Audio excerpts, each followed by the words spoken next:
Irmãos amados, paz seja convosco. Vocês estão bem, gente? Está em paz mesmo? Jesus vai para a cruz e ele nunca teve medo da cruz,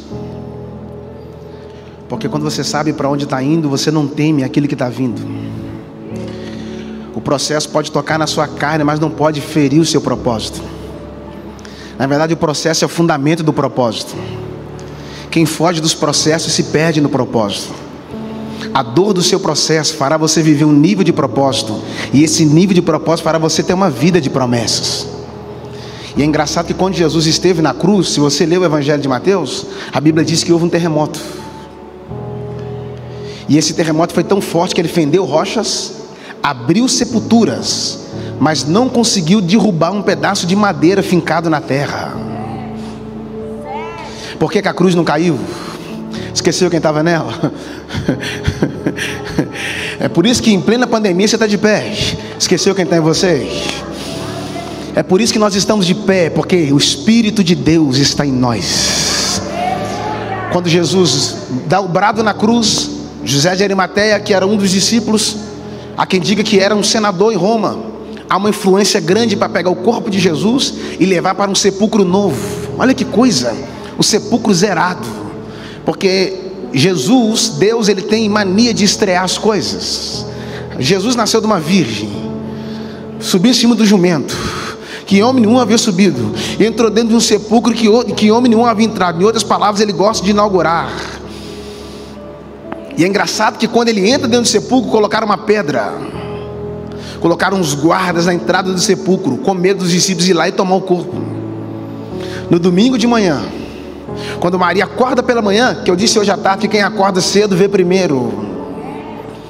Quando ela chegou, não precisou dela remover a pedra, porque tem coisa que não é com a sua mão, é com a sua fé.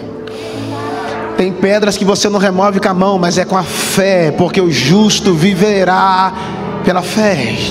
Então tira a sua mão e deixa a fé. Para de empurrar essa pedra, você não vai conseguir remover ela, mas deixa a fé remover as pedras que a sua mão não conseguiu remover. O detalhe é colocar uma pedra e colocar os guardas. Não sei se você já percebeu, mas eu já estou pregando. Colocar uma pedra e colocar os guardas. Os guardas impediram os discípulos de entrar, mas não puderam impedir Jesus de sair. Por quê? Porque aonde você não sai, ele entra, e aonde você não entra, ele sai. E eu tenho uma notícia para te dar. Sabe por que nós estamos em liberdade nessa noite? Porque ele nunca ficou preso, porque não tem como prender quem tem a chave. Ele não te achou livre para te fazer preso, mas ele te encontrou preso para te fazer livre. Não sei qual é a prisão que te prende, mas quem te livra é maior do que quem te aprisiona. Para a gente ler um texto, o que eu acho fantástico da ressurreição é que quando ele entra no sepulcro, ele entra com as feridas abertas, mas quando saiu com as feridas. Uau! Então o sepulcro é um meio que Deus está utilizando para um processo de cicatrização, porque cicatriz vale mais que medalha, porque medalha fala daquilo que você conquistou, mas cicatriz fala daquilo que você suportou. Meu Deus, a cicatriz é uma vitória de uma ferida que estava aberta e não está mais. Meu Deus do céu, a cicatriz não fala para onde você está indo, a cicatriz fala de onde você está vindo. Isso significa que as feridas de ontem não foram suficientes para te matar. Quem pode dizer amém? Quem trouxe a Bíblia? Já preguei, né? João capítulo 2 e o versículo de número 1. Eu quero externar a minha gratidão, a minha alegria de estar aqui de novo com vocês nessa casa tão incrível, tão abençoadora. Que Deus possa abençoar, continuar abençoando a vida do bispo Gerson, que Deus possa abençoar o pastor Robinho. São pessoas relevantes nessa cidade, que Deus tem estabelecido como sacerdócio nesse lugar. Que Deus venha coroar vocês de sabedoria, que Deus possa direcionar os passos de vocês, regando vocês com saúde. Deus abençoe ao bispo Silvio, muito obrigado pela gentileza, pelo carinho. Ao pastor Alexandre, Deus continue abençoando, obrigado pelo carinho. Deus abençoe a toda a igreja, que os céus abençoe vocês, que Deus possa fazer com que esse lugar floresça todos os dias, que vocês possam viver num jardim fechado e regado. Deus abençoe meu amigo, meu irmão, pastor Josivaldo Gonçalves. É um cara que eu amo, que eu admiro e respeito. Deus continue te abençoando. Ele veio hoje assim só para me dar uma pressão a mais, sabe, bispo? Falei com ele, você não quer pregar? Vai orando aí, pastor. É o aluno pregando para o professor. Meu Deus, me ajuda. Deus abençoe, pastor Josivaldo, de tantas coisas para fazer, tirou um tempinho para estar conosco. Deus abençoe. João capítulo 2, versículo de número 1. Quantos acharam? Pode dizer amém. E ao terceiro dia fizeram umas bodas em Caná da Galileia. Estava ali a mãe de Jesus. E foi também convidado Jesus e seus discípulos para as bodas. E faltando vinho, a mãe de Jesus disse-lhe: não tem vinho? Disse-lhe Jesus: mulher, que tenho contigo? Ainda não é chegada a minha hora. Sua mãe disse aos servos, ou aos empregados: fazei tudo quanto ele vos disser. E estava ali posta 6 talhas de pedra para as purificações dos judeus, e em cada uma cabia de 2 ou 3 metretas. E disse Jesus: enchei de água essas talhas. E encheram-nas até em cima. E disse-lhe: tirai e levai ao mestre-sala. E levaram. Versículo 9: e logo que o mestre-sala provou a água feita em vinho, não sabendo de onde viera, se bem que sabia os empregados que haviam tirado a água, chamou o mestre-sala ao esposo e disse-lhe: todo homem põe primeiro o vinho bom, mas quando já tem bebido bem, então o inferior. Mas tu, porém, guardastes até agora o bom vinho. Quem pode dizer amém? Queridos, o evangelho de João é romântico. O evangelho de João é poético. A vida de João em si é um marco. Já parou para perceber que na história dos discípulos, quase todos eles morreram, foram martirizados. João teve a graça de morrer de velhice. E olha que coisa extraordinária, dos discípulos de Jesus, os 12, quando Jesus foi para a cruz, João foi o único que permaneceu na crucificação, porque o seu Judas você conhece no Getsemane, mas o seu João Deus te apresenta quando você estiver na cruz. Nem todo mundo que anda com você está com você, nem todo mundo que te beija te ama. E é engraçado sobre Judas, que se o ministério de Jesus tinha um Judas, imagina o nosso. Porque Judas você não precisa expulsar, fica tranquilo que ele sai só. Mas existe uma graça do evangelho de João, de tantos detalhes. Você vai fazer um paralelo entre Sansão e João, é muito top, porque Sansão pega a cabeça e coloca no colo de Dalila, João pega a cabeça, você está aí? E coloca no peito de Jesus. Olha que coisa.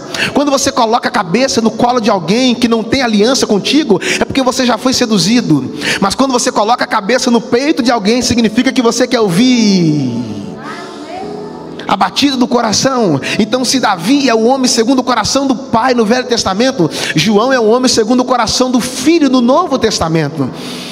O evangelho de João, muitas pessoas, alguns teólogos até dizem que é o evangelho que revela Jesus como Filho de Deus. Mas o evangelho de João, ele apresenta também o evangelho da paternidade. Porque no reino a paternidade não quer te dar uma herança, no reino a paternidade quer te dar um legado. Você está aí, gente? E qual a diferença de herança para legado? Que herança é o que você deixa para alguém, agora legado é o que você deixa em... Vai me ajudando aí, pastor. Que você deixa em alguém. Então o evangelho de João fala da paternidade. Em todos os capítulos do evangelho de João vai ter a palavra pai.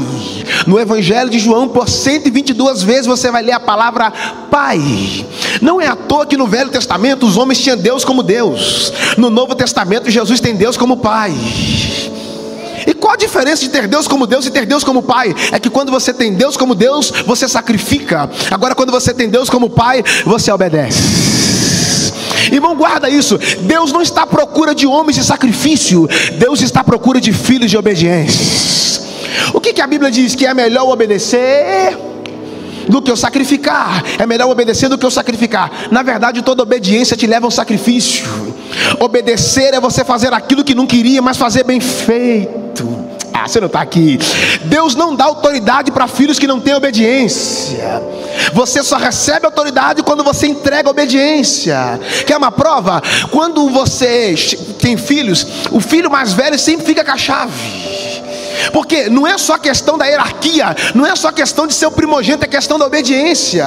Quanto mais obediente você for, mais autoridade você terá. Deus não dá autoridade para filhos rebeldes. Vocês estão aí, gente? Agora eu entendo por que os demônios obedeciam a Jesus, porque Jesus obedecia o Pai. Agora eu entendo por que as enfermidades obedeciam a Jesus, porque Jesus obedecia o Pai. Agora eu entendo por que as legiões obedeciam a Jesus, porque Jesus obedecia o Pai. Então quanto mais você obedecer, mais autoridade você vai ter. Aí eu faço um paralelo, que Adão desobedeceu até a morte, e Jesus foi obediente até a morte. Adão morreu e não ressuscitou. Jesus morreu e ao terceiro dia. Olha que coisa. Há uma diferença entre Adão e Jesus. Paulo não chama Jesus de segundo Adão. Paulo chama Jesus de último Adão. Por que o último? Porque depois de Jesus não precisa de mais Adão não, irmão. Porque tudo que o primeiro fez de errado, o último consertou. Pega aí, o primeiro Adão desobedece, o último Adão é obediente. O primeiro Adão nasceu grande, mas terminou pequeno. O último Adão nasceu pequeno, mas terminou. Você ainda não está aqui. O primeiro Adão comeu do fruto e morreu. O último Adão virou e falou: eu sou o próprio fruto de Deus. Quem comer de mim não morre, mas terá vida. Oh meu Deus! O primeiro Adão entrou vivo no Éden e saiu morto. O último Adão entrou morto no sepulcro e saiu vivo. Vivo. A vida de Deus está em nós através de Cristo Jesus. Aí você, se você pegar os evangelhos, você vai perceber que quando Jesus vai ensinar os discípulos a orar, os discípulos não pediam: Jesus, nos ensina a fazer milagre, nos ensina a multiplicar pães. Não, não, não. Nos ensina a orar. Eles entendem que a oração de Jesus tem mais peso que os seus milagres. Que não eram os milagres que geravam a oração, mas era... Me ajuda. Era a oração que gerava os milagres. Porque a oração é mais do que um diálogo. A oração é um relacionamento. E você nunca terá nada para falar aos homens se antes Deus falar algo a você. Pega essa aí e leva para casa. Não se alimente daquilo que vem dos homens, mas alimente os homens com aquilo que vem de Deus. Irmão, guarda isso. Deus só dá segredo para quem tem secreto. Quando você entra no secreto, o segredo entra em você. Aí Jesus: vocês querem orar? Então quando vocês orar, vocês vão orar assim, ó. Vai, my Father, Pai nosso que estais. Você percebeu que o céu está longe de você, mas o Pai está. Pai nosso que estais nos céus. Porque a linguagem do reino não é meu, a linguagem do reino é nosso. Porque Deus não trabalha no singular, Deus trabalha no plural. Você ainda não pegou. Por que ele fala Pai Nosso? Todas as vezes que você entender que é Pai Nosso, primeira lição que você tira: que você não é filho único, que você não é filho único, que você tem irmãos. É engraçado que ele começa falando Pai, para terminar falando pão. Por que ele não começa falando pão, para terminar falando Pai? Não, não, não. Ele começa falando Pai, para terminar do pão. Por quê? Porque o pão está embaixo. Agora o Pai... Nem todo mundo que tem um pão vai ter o Pai. Agora todo mundo que tiver o Pai, ele garante o pão. Porque o pão é a providência. Agora o Pai é o provedor. Quem tem o provedor não precisa correr atrás da provisão. Fui moço e agora sou velho, mas nunca vi injusto desamparado, e nem a sua descendência mendigar o pão. Sabe o que Deus está dizendo para alguém nessa noite? Se eu cuidei de você até hoje, eu vou cuidar de você até o fim. Pai Nosso.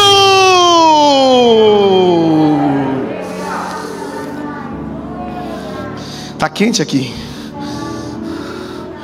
Pai Nosso. Lá na frente fala Pão Nosso. Venha a nós. Não é seu. Até porque quem fala que é meu é menino. Isso aqui é meu, é meu. Quem fala que é meu é menino. Por que ele fala Pai para depois falar do pão? Porque se você não aprendeu a compartilhar o Pai, dificilmente você vai saber compartilhar o pão. E eu vou entrar no texto agora, mas um outro detalhe é que todo pai deixa um testamento para os filhos. Você não está aqui. O pai deixa testamento para o filho. E o testamento é um documento legal.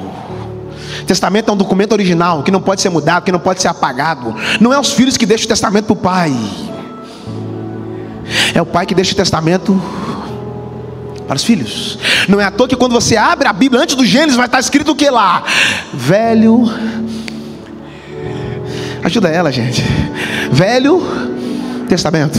E quando você chega em Malaquias, a divisão de Malaquias e Mateus, tem um período interbíblico, o período do silêncio. Aí quando você vai entrar em Mateus,